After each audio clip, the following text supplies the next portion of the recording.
Every day, millions of people swipe or tap these little plastic cards to get into hotel rooms. But have you ever wondered what's really hidden inside a hotel key card?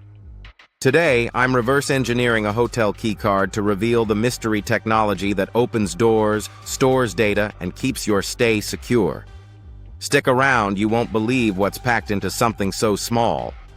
At first glance, it's just a plastic rectangle with your hotel logo, a magnetic stripe or RFID chip, and a name.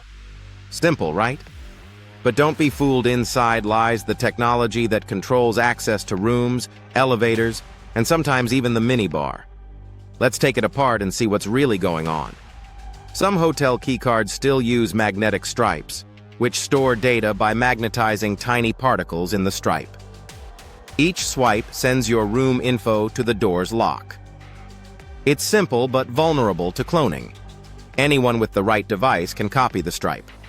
That's why many hotels are switching to RFID and smart chip cards instead. Now, the modern hotel keycard is a whole other level. Inside, there's a tiny RFID chip. This chip communicates with the door via radio waves, no physical contact needed. It stores encrypted data, like room number, expiration time, and sometimes even floor access. It's powered wirelessly by the reader, no battery required. This is why you can tap it on a reader and it works instantly.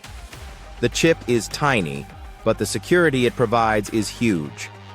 When you check in, the hotel system programs the card. The RFID chip, or magnetic stripe, receives a unique access code. The door reads this code and verifies it before unlocking. Some cards are even time-limited, automatically expiring after checkout. This combination of hardware and software keeps your room safe from unauthorized access. Peeling back the plastic, we can see the miniature chip and antenna inside. The chip itself is a microprocessor with memory storing encrypted data. The tiny antenna loops around it, allowing the card to communicate wirelessly with the lock. Some even have passive sensors to detect if the card has been tampered with. All of this fits in a card smaller than a credit card. So the next time you tap your hotel key card, remember, it's not just plastic, it's a miniature security system. Microchip stores encrypted access codes. Antenna allows wireless communication. Some systems even track expiration and floor access. All of this hidden in a piece of plastic no bigger than your thumb. If this teardown blew your mind, hit that like button so more people can discover the hidden tech in everyday objects. And don't forget, subscribe to Unboxed and Rebuilt for more epic reverse engineering videos. Comment below, which gadget should I crack open next, a credit card, a hotel door lock, or a smartwatch? Stay curious, stay safe, and keep rebuilding.